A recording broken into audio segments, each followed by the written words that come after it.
Let's go. Step back in time. Do you still remember? Step back in time. What you waiting for? Step back in time.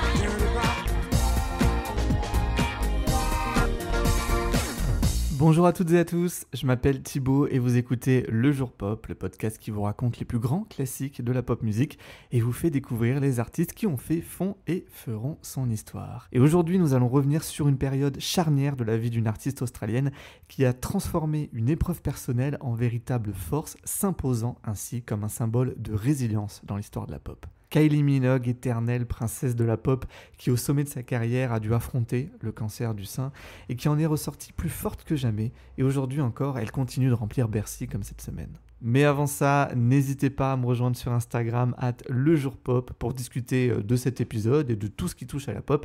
Et si le cœur vous en dit, abonnez-vous et laissez-moi un avis sur la plateforme où vous m'écoutez en ce moment. Ça fait toujours plaisir et ça m'aide énormément à faire grandir le podcast. Allez, on retourne 20 ans en arrière, le 26 juin 2005, le jour où Kylie Minogue a fait face au cancer. Dimanche 26 juin 2005, ce jour-là devait être une consécration pour Kylie Minogue. Elle était en effet annoncée comme la tête d'affiche de la soirée de clôture du festival Glastonbury. C'est le festival emblématique du Royaume-Uni où tous les plus grands noms du rock et de la pop se sont succédés sur son iconique Pyramid Stage. Mais ce rendez-vous n'aura pas lieu. Quelques semaines plus tôt, la chanteuse de 36 ans est diagnostiquée d'un cancer du sein. La nouvelle est rendue publique le 17 mai 2005, provoquant une onde de choc chez ses fans et dans les médias. The moment my doctor told me, I went silent. My mum and dad were with me. Then we all fell to pieces, and I was saying, "No, because I'm packing. I've got my flight to Sydney in 2 hours. No, but I'm getting a plane. No, you're not getting a plane. Sit down." Mais évidemment, le premier choc, il est pour elle. Elle est alors en pleine tournée. Elle s'apprêtait à partir pour Sydney afin d'assurer les shows australiens de sa tournée Showgirl The Greatest Hits Tour. Car en 2005, Kylie, elle est au sommet de sa popularité, en particulier au Royaume-Uni, sa terre d'adoption, où son best-of Ultimate Kylie, sorti fin 2004, a dépassé le million d'exemplaires.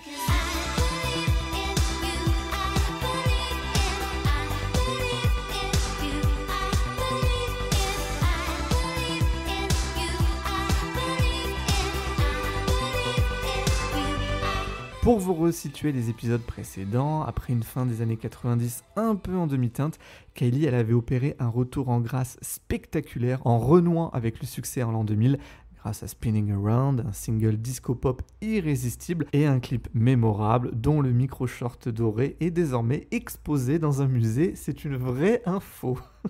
L'album Light Years qui suit est un succès, mieux encore en 2001, elle sort Can't Get You Out of My Head, un tube planétaire qui devient instantanément sa chanson emblématique. À ce moment-là, Kylie Minogue est redevenue une valeur sûre de la pop. Elle enchaîne les hits, In Your Eyes, Love at First Sight, etc. Je reviens pas en détail dessus car c'était tout l'objet d'un des tout premiers jours pop que j'avais consacré à cette ère de Kylie, donc je vous invite à l'écouter après celui-ci bien sûr. Nous voilà donc en 2004 avec la sortie de ce best-of qui était l'occasion d'organiser un Greatest Hits Tour, célébrant ses quasi 20 ans de carrière depuis la sortie de Locomotion en 1987. La tournée qui se tient début 2005 en Europe est un succès, notamment son passage au Zénith de Paris le 26 mars, comme le confirme la critique des Un Rock quelques jours plus tard, nimbé évidemment de mauvaise foi pour se donner un genre, car c'était toute la ligne édito des Un Rock à ce moment-là. Je cite la journaliste Johanna Seban. Un public à 90% gay était venu accueillir Kylie Minogue avec l'enthousiasme et la ferveur d'une soirée vachette interville. Le public, totalement hystérique, s'est pourtant régalé de la dizaine de tubes et a applaudi pendant presque 2 heures un spectacle presque triste, dont on retiendra surtout l'instant où Kylie, immobile en haut d'une estrade tournante, ressemblait comme 2 gouttes d'eau à la figure d'une boîte à musique dont on a oublié de tourner le remontoir, ou à la jolie cerise sur un gâteau indigeste. Alors le côté cabaret totalement assumé de ce spectacle justement intitulé Showgirl n'était sans doute pas du goût de Johanna a priori, mais il reste totalement dans l'ADN de Kylie qui a toujours su faire plaisir à son public. Je pense à cette séquence où ces danseurs musclés prennent une douche en slip John Galliano. Doit-on vraiment lui jeter la pierre pour ça ?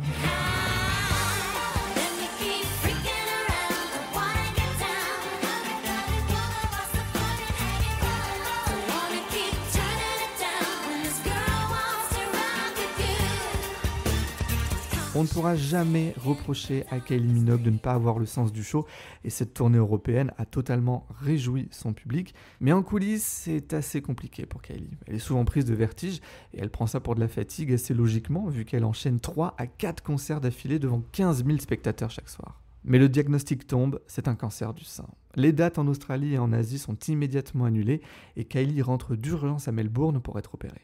Elle, qui est d'habitude assez discrète sur sa vie personnelle, décide de ne pas cacher sa maladie. Au contraire, elle choisit d'en parler ouvertement. Elle s'installe en France, aux côtés de son compagnon de l'époque, l'acteur français Olivier Martinez, pour suivre une chimiothérapie près de Paris. Et si Kylie s'éloigne des médias durant quelques mois, elle reçoit énormément de soutien. D'ailleurs, j'aimerais souligner le joli geste de Chris Martin, le leader de Coldplay, qui a repris Can't Get You Out of My Head lors de leur passage à Glastonbury, la veille de ce qui aurait dû être le concert de Kylie. Then of course, Kylie Minogue had that thing going on, and so we thought, well, everybody's kind of paid to see Kylie as well, so shouldn't we kind of salute absent friends?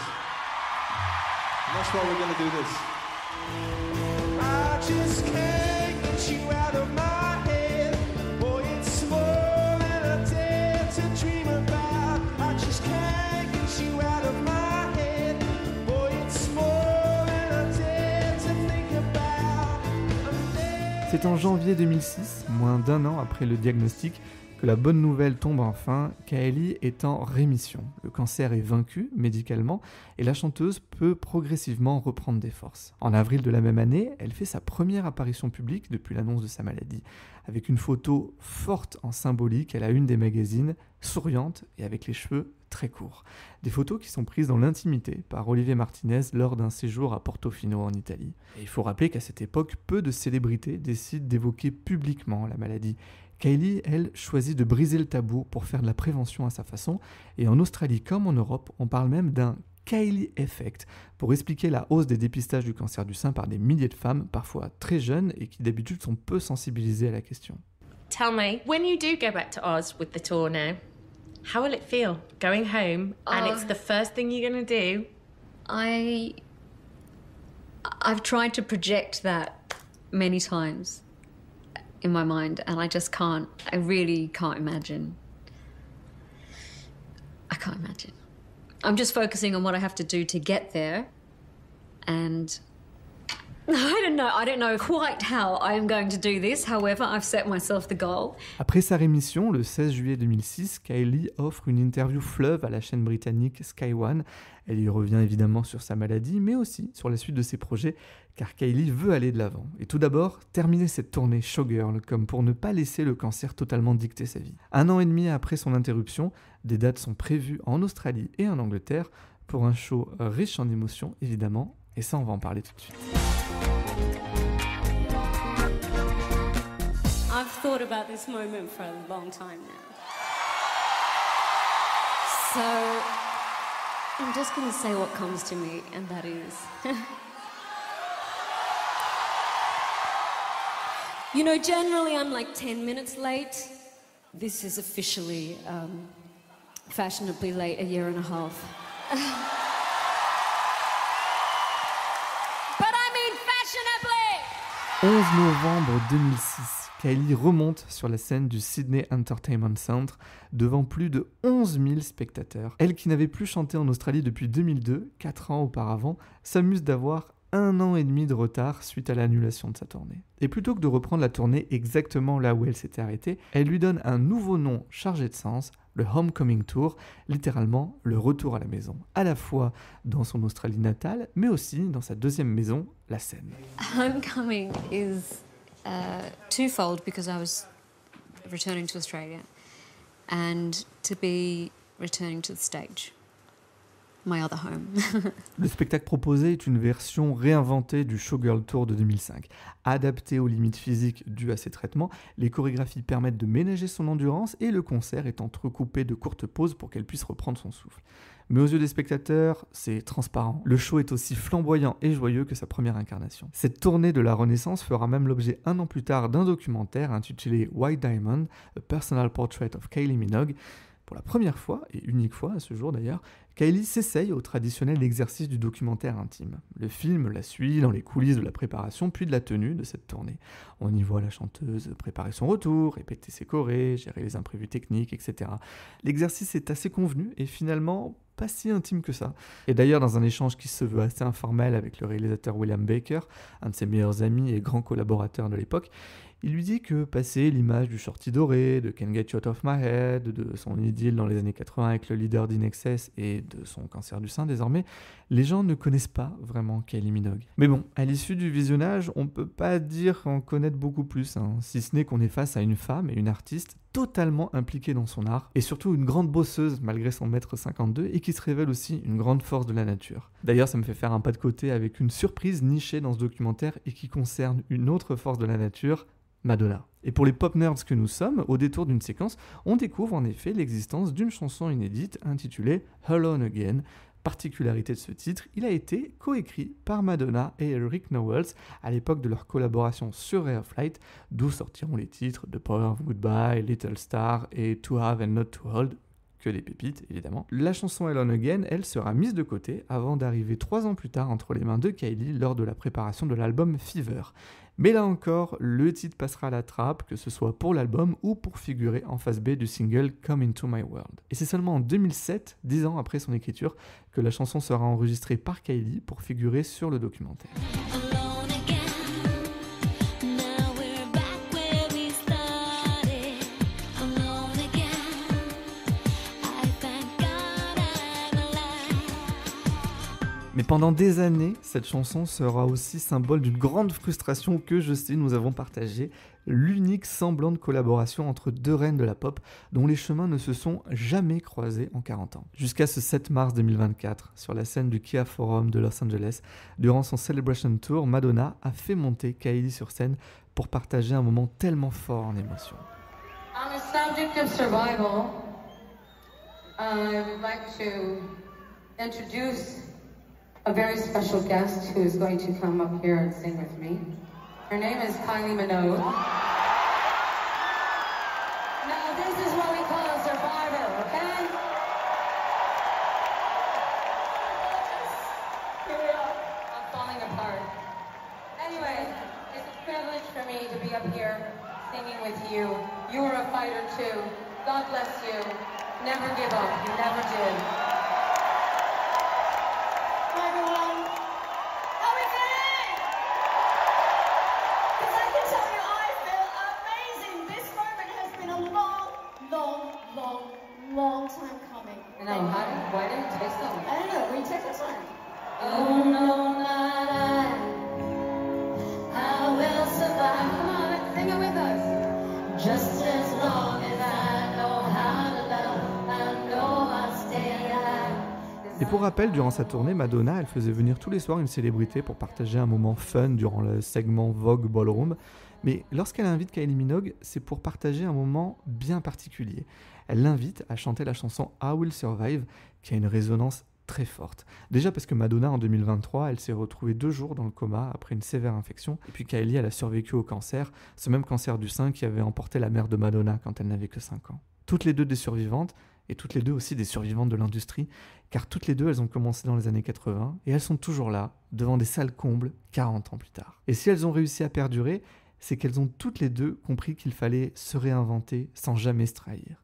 Et pour revenir à Kylie, une fois la tournée Homecoming terminée en 2007, elle est directement retournée en studio pour préparer son 10e album, tout simplement intitulé X. Et j'avais envie de m'arrêter là-dessus parce que c'est pour moi son meilleur album. C'est un album audacieux, résolument tourné vers l'avenir. Kylie, elle explore des sons électro-dance en avance de phase sur l'époque, et peut-être un peu trop. Il faut dire que la vague EDM menée par Lady Gaga n'arrivera que quelques mois plus tard, et Kylie n'était tout simplement peut-être pas celle qui pouvait lancer ce mouvement dans un paysage pop au milieu des années 2000, où le R&B d'une Nelly Furtado ou d'une Gwen Stefani prenait le dessus. How does it feel in my arms? How does it feel in my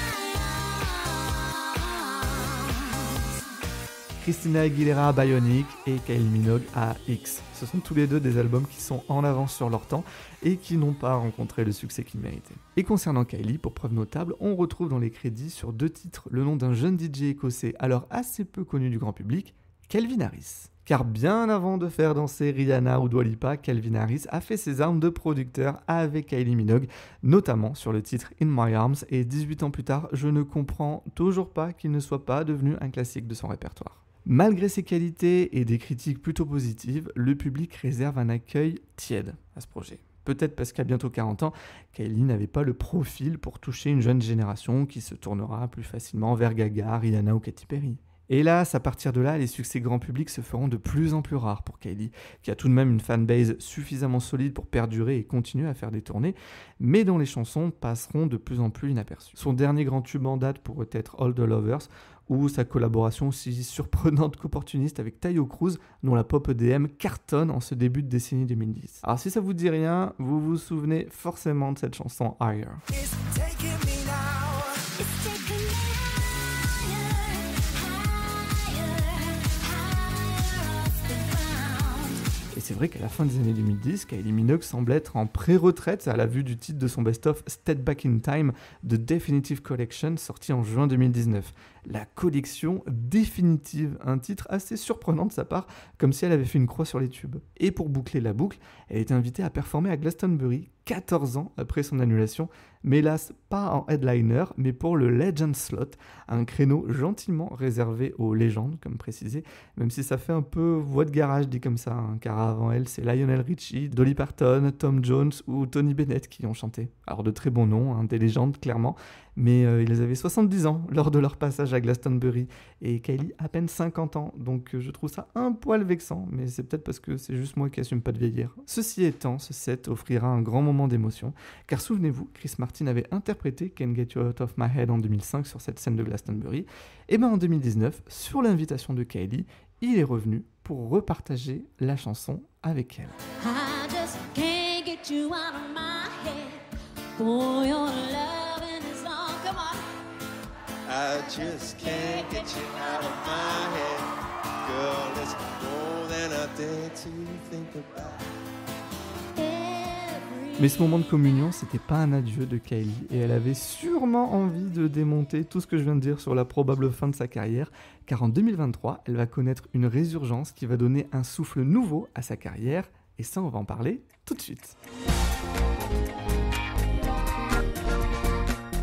And the Grammy goes to Padam Padam, Kylie Minogue.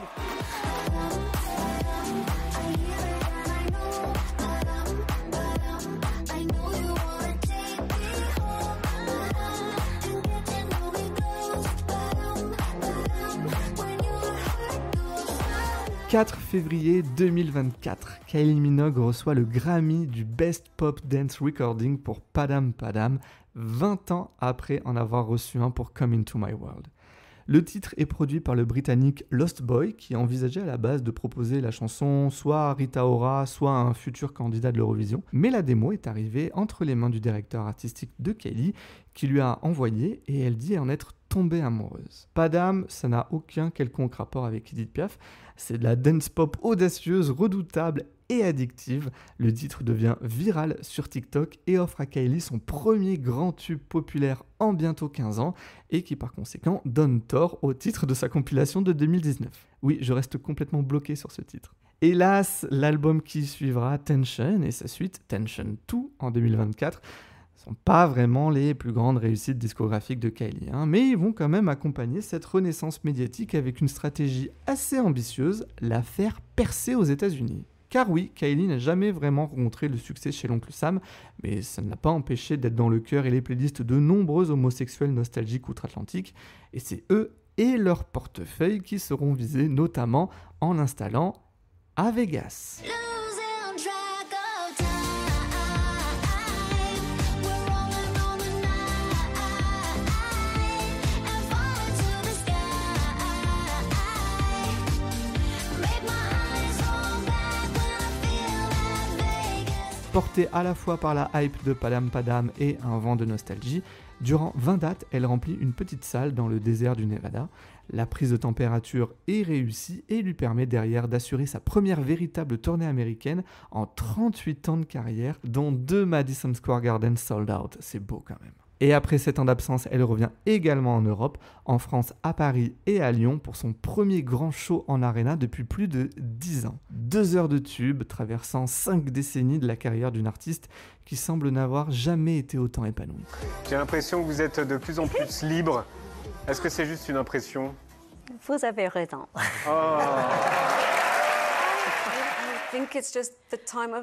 Je sais pas, je crois que c'est juste le bon moment dans la vie pour moi. Il y a quelque chose qui commence à faire sens. Et puis en même temps, il y a un certain recul. On peut voir ce qui s'est passé. Et je me rends compte que, bon, c'est pas parce que j'ai pas fait de choses par le passé. J'ai toujours travaillé, mais vraiment, je m'empare du moment. Je m'empare des opportunités. Et voilà, je me donne à fond. Dans la pop, elles sont peu à avoir la longévité de Kylie Minogue et surtout à avoir réussi à préserver aussi intacte la ferveur de leur public. Dans un précédent jour pop, je vous disais que Dua Lipa c'était un peu la nouvelle Kylie Minogue car elles utilisent la même recette, une pop légère, fédératrice, jamais clivante ou déprimante. C'est vrai que quand on écoute une chanson de Kylie, on sait toujours qu'on y trouvera un peu de lumière. Elle est la preuve vivante qu'on peut traverser les époques, les modes et les épreuves sans jamais perdre son éclat. Elle a transformé sa résilience en force. À plus de 50 ans, elle continue de remplir les salles, de séduire de nouvelles générations et surtout de faire danser le monde entier sans jamais renier ce qu'elle est. Une icône pop lumineuse, intemporelle et incomparable. All the lovers that have gone before, they don't compare to you.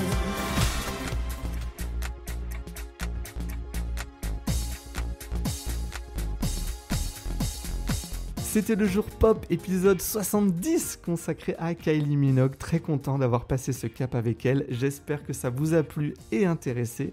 Si c'est le cas, n'hésitez pas à partager l'épisode autour de vous et à me laisser votre avis, que ce soit sur Spotify ou Apple Podcast.